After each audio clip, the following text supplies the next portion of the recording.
Olá, sejam bem-vindos a mais um Degustando Conversa. No programa de hoje teremos como convidado o doutor da UFPB, professor Cláudio Furtado, presidente também da FAPESC, e irá cozinhar para nós um delicioso bacalhau confutado.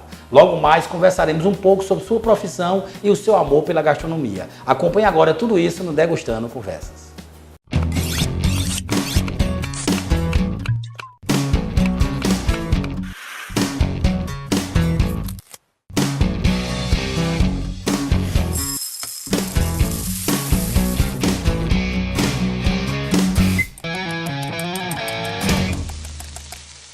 Olá, me chamo Cláudio Furtado, eu sou um professor universitário, estou aqui a convite de Fábio Maia para preparar uma receita de lombo de bacalhau confitado. O processo de confitar é um processo de cocção com gordura, nesse caso nós vamos fazer com azeite e precisamos da seguinte lista de ingredientes. 2 lombos de bacalhau dessalgados, 3 pimentões, 1 pimenta dedo de moça, alecrim em ramo, 1 cabeça de alho grande, 1 litro de azeite, 1 pacote de tomate cereja, folha de louro e pimenta do reino a gosto. Agora que nós temos toda a lista de ingredientes da nossa receita de bacalhau confitado, vamos cozinhar? O processo da cocção por confitar, ela tem que ser feito assim, tem que se distinguir do processo de fritura, ou seja, você tem que ter um óleo, um azeite, no caso vai ser a base da gordura, que nós vamos usar na faixa dos 80 graus, ou seja, você nunca vai poder deixar ele ferver. Quando começar a ferver, você desliga o fogo para ter controle disso aí e vai sempre mantendo essa temperatura, porque daí é o processo de confitar o seu lombo de bacalhau. Eu vou desligar aqui o fogo, porque o bacalhau, o óleo está.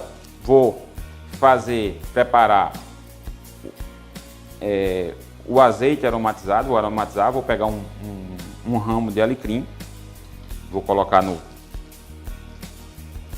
2 folhas de louro, vou colocar 3 dentes de alho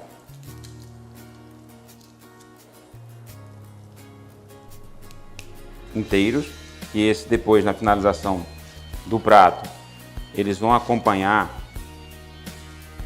o lombo quando for servido no prato. E para deixar o aroma mais persistente do alho, eu vou colocar um dente esmagado.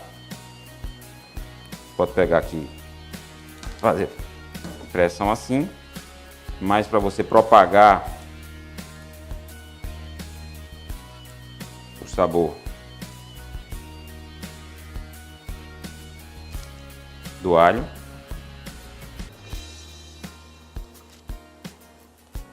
Aqui nós temos a nossa base para confitar o bacalhau. Agora nós vamos fazer o quê? Nós vamos colocar os lombos de bacalhau dentro do azeite e no processo de confitar ele tem que estar o máximo imerso dentro da gordura. Ou seja, esse processo é um processo muito usado em outros pratos na Europa. É um prato bastante conhecido, por exemplo, como o confit de carnat, que é o pato confitado, que é cozido em banha. Nesse caso aqui, como a gente está com peixe, com bacalhau, a gente usa azeite, certo? Que é uma carne também mais tenra. Vou pegar os lombos do bacalhau, vou colocar os lombos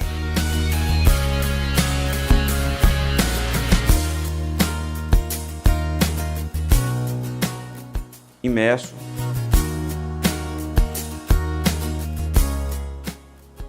no azeite.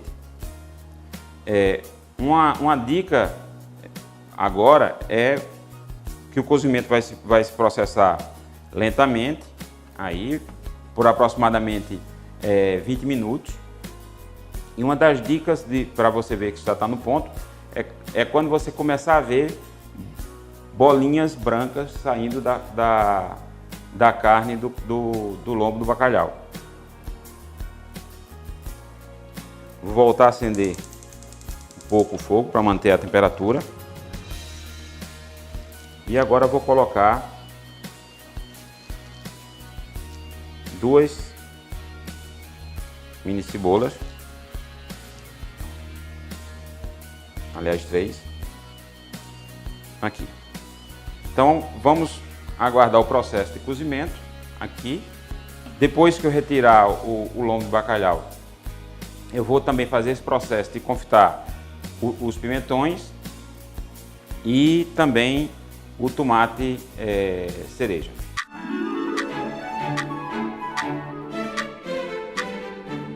Agora que completamos os 20 minutos da cocção no azeite, aqui nós colocamos para confitar no azeite. O azeite estava com a folha de louro, com a cebola, com grãos de pimenta do reino e também adicionamos uma fatia de pimenta dedo de moça aqui dentro.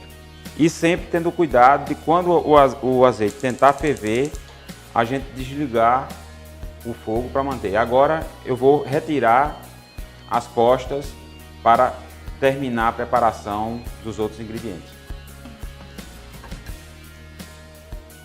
Pego uma pinça.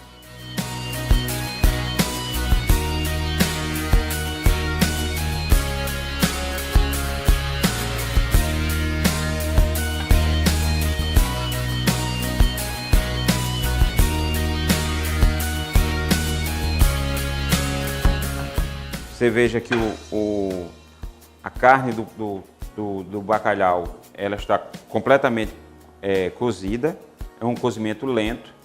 É bom também ver que nesse caso da cocção por imersão no azeite, como a gente chama confitar, ele é diferente de fritura, ele não é uma fritura, é um cozimento. É um cozimento onde vai deixar a carne mais tenra e mais delicada. E aqui a gente preparou também um azeite, que esse azeite depois ele pode ser reaproveitado, porque você tem um azeite aromatizado com ervas, no caso aqui o alecrim, o louro e o alho e a cebola. Agora, para completar o preparo do nosso prato, eu vou também confitar os pimentões aqui e também, por fim, nossos tomatinhos. Eu vou voltar a religar aqui o fogo, porque agora eu vou colocar um ingrediente mais frio. Então, para manter a temperatura, ou seja, eu vou sempre manter a temperatura naquela faixa que eu disse dos 80 graus. E vou colocar os pimentões.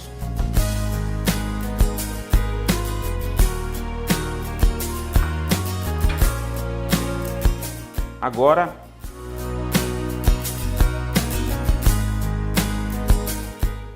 deixar mais uns minutinhos aqui, em torno de 5 a 7 minutos, até o pimentão estar você sinta a consistência dele como se ele esteja cozido.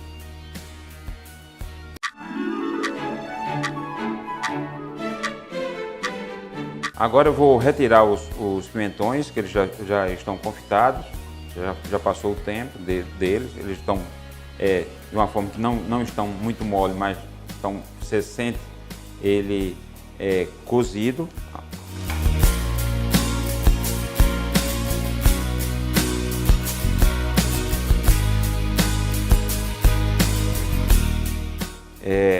Esse processo de cozimento, aqui a gente está fazendo com bacalhau, mas você tem várias formas de fazer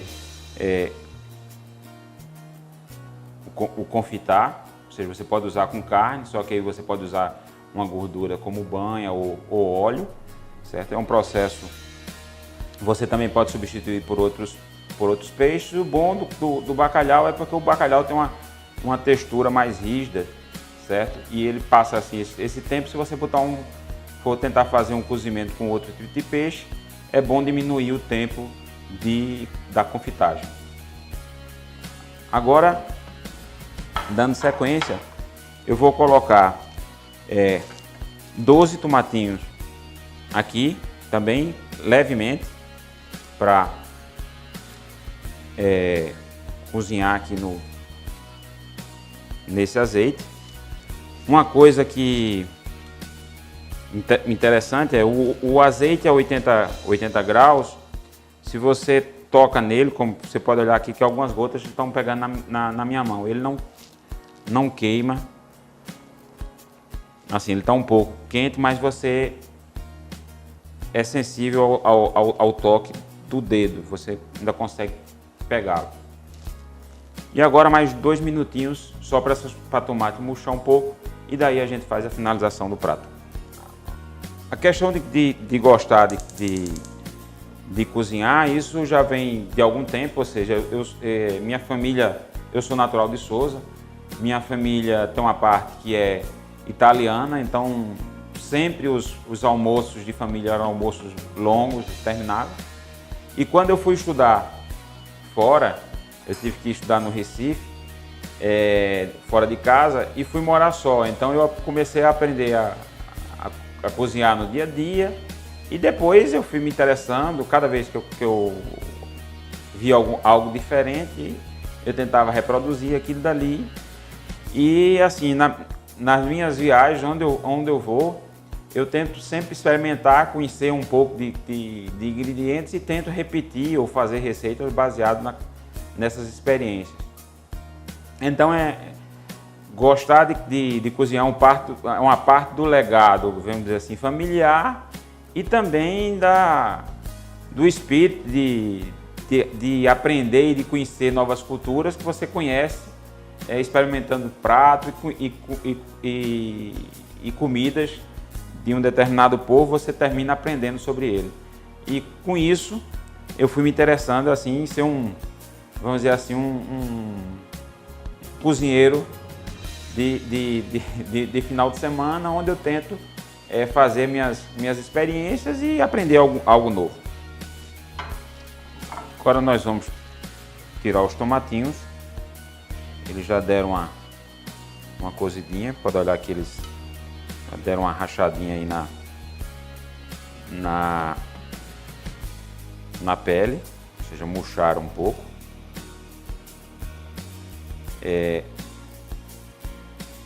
Se você deixar mais um pouco, o que vai acontecer é que o tomatinho vai murchar ainda mais. Assim é bom porque fica o contraste do suco que tem internamente do tomate com um leve cozimento da polpa externa.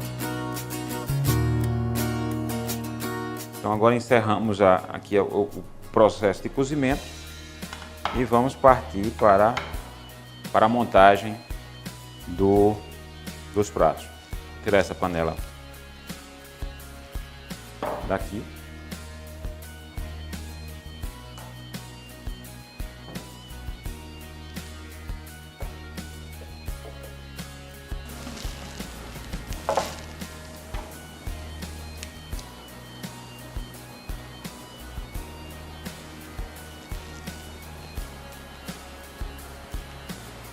Ao lombo, uma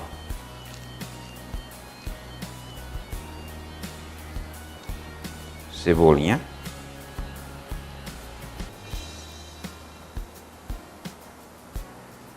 aquele dente de alho inteiro,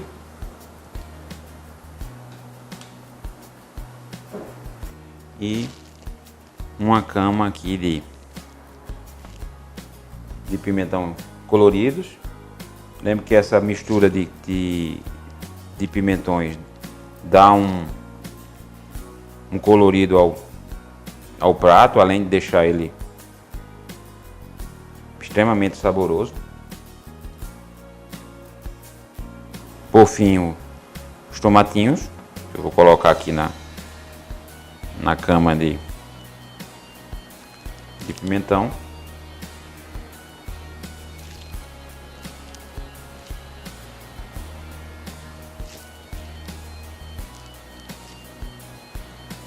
Um raminho aqui de alecrim para dar um toque.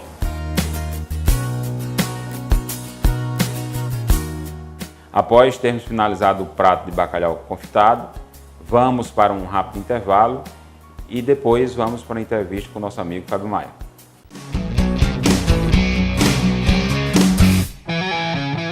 O convidado de hoje é o meu colega, né? Já há quase uma década, né? Trabalhamos junto no governo do estado, enfim, Cláudio Furtado, doutor em física, que veio aqui fazer um prato, um bacalhau confitado, para a gente aqui degustar literalmente, né?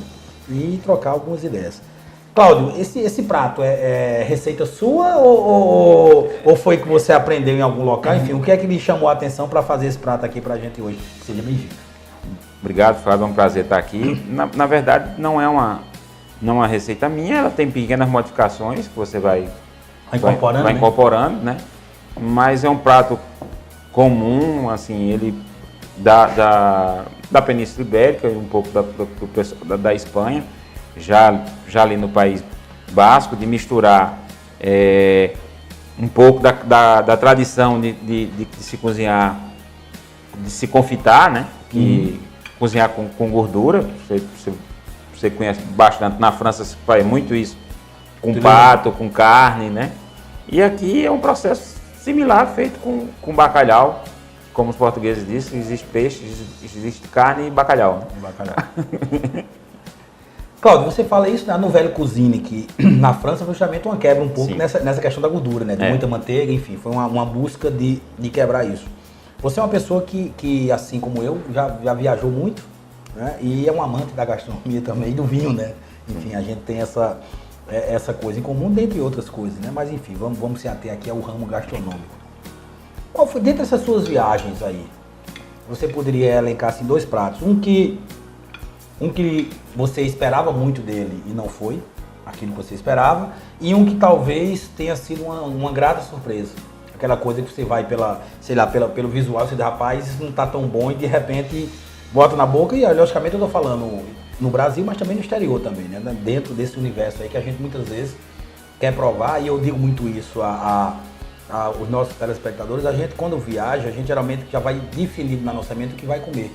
E eu costumo dizer aqui o seguinte, que a graça é você provar coisas novas, mesmo para você dizer que não gosta, mas sentir sabores, sentir aromas, porque a gastronomia está muito, você falava no confitado, né? A gastronomia está muito presa à cultura de um povo. Você quer conhecer um povo, você percebe um pouco a gastronomia. É verdade, assim, até durante o momento que eu estava fazendo a receita, eu estava dizendo que uma das coisas que me inspiraram muito a aprender a cozinhar é essa coisa de você aprender da vida do povo, né? E você termina vendo nos ingredientes e na montagem de determinada receita todo um processo histórico, né? Se você vai para a Europa, a quantidade de batata e de que o pessoal utiliza, ou seja, foi reflexo que a batata salvou a Europa, né? Apesar de ser da América, salvou a Europa. Então, essa coisa de, quando viajar, experimentar, eu sempre vejo o que tem na região, até de pratos mais exóticos, assim, quando eu fui para a China e comi escorpião. Eu comi cachorro e cobra, certo, sem saber que era. Bom que seja dito. E assim, comi mais por experimentar, assim, não achei... Mas comeu sabendo o que era? Comi sabendo o que era. Fui lá para umas barraquinhas, certo? O pessoal vendendo aquele... Mercadinho, tá? Na verdade, aquele parecendo uma barca de... Um tabuleiro. Com vários outros espetinho de escorpião e de outras iguarias que tem lá. Eu experimentei o mais exótico que a gente ouve. O do escorpião não gostei, assim, lembra um camarão com muita casca e só como se você estivesse comendo a casca do camarão. Assim, do impacto da comida oriental, assim, teve muita coisa na China que eu achava o aspecto estranho, assim, aquela coisa. Eu detestei a comida da China. E assim, teve outros que eu tive algumas surpresas de experimentar e gostar. Quando eu estou no local, eu procuro comidas de rua, certo? Vejo assim, e procuro. Eu acho que eu estava caminhando na República Tcheca, em Praga, e me deparei com um pessoal tinha uma churrasqueira, um pernil de porco, certo? Defumado, assim, tipo um tender da gente, mas um pouco mais bem temperado. Bem temperado, certo? Girando ali, e eles tiravam aquelas lâminas e... Uma kafta, mais ou menos assim, não? Imprensado. E não o pernil mesmo. Sim, o pernil inteiro, tá. Aí eles tiravam lâmina e serviam com pão caseiro. Eu tava com alguns amigos. O sanduíche de pernil que a gente encontra em São Paulo. Sim. Exatamente. O universo gastronômico, ele surpreende muito nas cidades, né? Você, por exemplo, você viaja para a Itália, você vai com expectativa de massa. Né? E assim, eu gosto muito da massa com carne, seja o ragu, que na Itália você é comum encontrar muito, né? A bolonhesa, que a gente pensa que é um pouco parecido com a nossa, mas é totalmente diferente, né? Um molho bem mais denso, a carne bem mais apurada do que a nossa. E algo assim que surpreende muito é que aqui no Brasil a gente tem uma mania de querer a carne bem passada. Pouca gente quer a carne ao ponto. E quem for, por exemplo, em Florença e quiser a bisteca florenta, vai ter problema. Vai ter problema porque ela é crua praticamente. E se você pedir, o cara bota você para fora do restaurante. Só é selado, não quer nem discutir. Não tem perigo, não, meu filho, é essa daí. Coma ou suma. Né? E a gastronomia tem muito disso, assim. Você também, às vezes, até para não causar uma surpresa tão grande, até eu sempre recomendo aqui no programa que as pessoas procurem ler um pouco antes, não só da gastronomia, mas da cultura, da história, porque você pode até aproveitar melhor sua viagem. Logicamente, eu acho que a experimentar. Alguém pergunta para mim, assim, 2 cidades que eu acho perfeita para isso, né, que é Paris e Roma. Eles perguntam assim, qual é o melhor roteiro turístico de Paris e Roma? Eu digo um para as 2 cidades, se perder.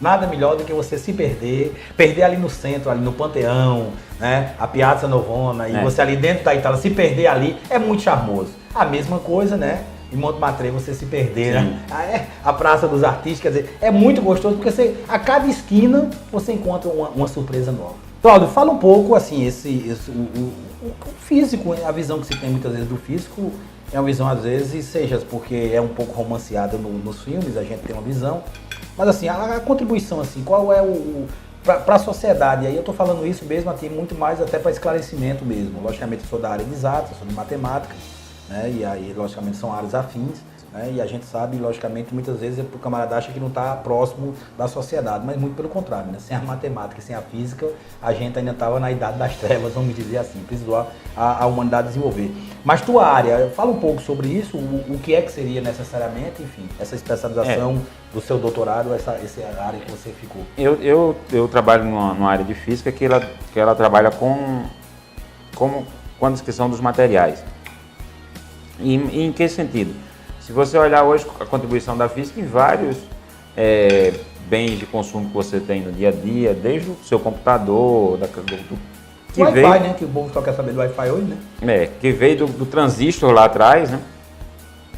Que foi uma descoberta acadêmica, ou seja, que ninguém esperava que aquilo fosse mudar, por exemplo, o PIB americano como mudou, né? E fazer uma revolução no mundo com isso aí. A física é uma área que você pega, por exemplo, tem uma base matemática. A diferença da matemática para a física é porque você tem os testes da natureza, né? Uma teoria por si só, se ela é bem descrita matematicamente, ela é uma teoria matemática, como você sabe, mas se você explica um fenômeno que existe na natureza, se torna uma teoria física. Então, é mais uma descrição matemática dos fenômenos da natureza. E assim, a área que eu trabalho é essa área que é chamada física da matéria condensada, que é a descrição dos materiais, ou seja, como você sabe como um átomo se comporta, mas a partir do momento que você começa a colocar mais de um átomo junto para formar um material, da maneira como que ele se arranja para formar o material, ou seja, é como se você pensasse nos tijolos de uma parede.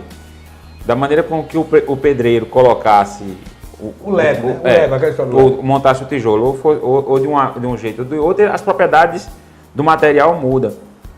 E vai mudar as propriedades físicas. Aquilo ali pode fazer com que o material não seja condutor, ou seja condutor, por exemplo, no caso de carbono, que a gente tem. O carbono, ele tem várias. Você tem um diamante, que é um dos materiais mais duros que existe, e tem forma de carbono mais quebradiça, como o grafite. Mas se você pega uma folha só do grafite, que é um empilhado de folhas de átomos de carbono, você tem um material que é chamado grafeno, material hoje acha que é uma grande contribuição para o futuro, porque ele tem uma resistência maior do que aço, é condutor, tem várias propriedades e tem aplicações em diversos sentidos, desde a questão de semicondutores, de novos computadores, para você ter computadores em uma tela. Tem um grupo brasileiro que já utilizou ele para fazer, por exemplo, filtros para dessalinizador, que é uma coisa de interesse aqui, por exemplo, para a gente do estado. Então, é uma coisa do dia a dia, ou seja, você deixa a água passar, mas os outros íons que são pesados, os sais, ficam ali nessa rede aí, que é muito parecido com esse ladrilhamento que está aí no papel de parede, certo? Como se você tivesse hexágonos em cada ponta aí da decoração aí, você tivesse um átomo de carbono. Então, enfim, é algo que as pessoas às vezes acham que não está associado, mas está diretamente associado. Tá, é a descrição do dia a dia, né? Não é aquela coisa, muitas vezes se fala do físico, aí a pessoa leva para aquela coisa de trabalhar com uma coisa extremamente... Muito lá em cima. Às vezes você pode até trabalhar com alguma coisa que não tem um horizonte de aplicação rápido, mas aquilo que você está trabalhando, ele pode trazer legado, né? Aqui mesmo nesse ambiente a gente tem um micro-ondas, que quando o pessoal da NASA estava querendo ir à Lua, certo? Precisou desenvolver... forno que não tivesse fogo. Então assim, o objetivo era ir à Lua, mas várias contribuições foram dadas para aqui. Enfim, Cláudio, eu agradeço aqui a sua presença aqui no Degustando Conversa. Nós vamos aqui tocando aqui esse papo aqui com o Cláudio, provando aqui, né, terminando de degustar aqui o bacalhau aqui confitado e vamos tocando o Degustando Conversa. Mais uma vez, Cláudio, muito obrigado. Obrigado, é um prazer estar aqui e estou à sua disposição para a gente ter outra conversa muito boa, certo? E vim aqui falar sobre gastronomia, mas também sobre outras coisas, enfim. Obrigado, pai. Visite e compartilhe as nossas redes sociais. facebook.com/degustando conversas. Você também pode mandar sugestões para o e-mail programa degustandoconversas@gmail.com. Acessar nosso canal no YouTube Degustando Conversas ou o Instagram @Degustando Conversas. Bem, chegamos a mais um final do programa e quero agradecer a sua companhia nessa manhã de sábado. Lembrando que quem quiser reassistir ao meu dia estará no nosso canal do YouTube. Muito obrigado e até a próxima. Degustando Conversas. Oferecimento Visan. Rede Compra e Supermercados.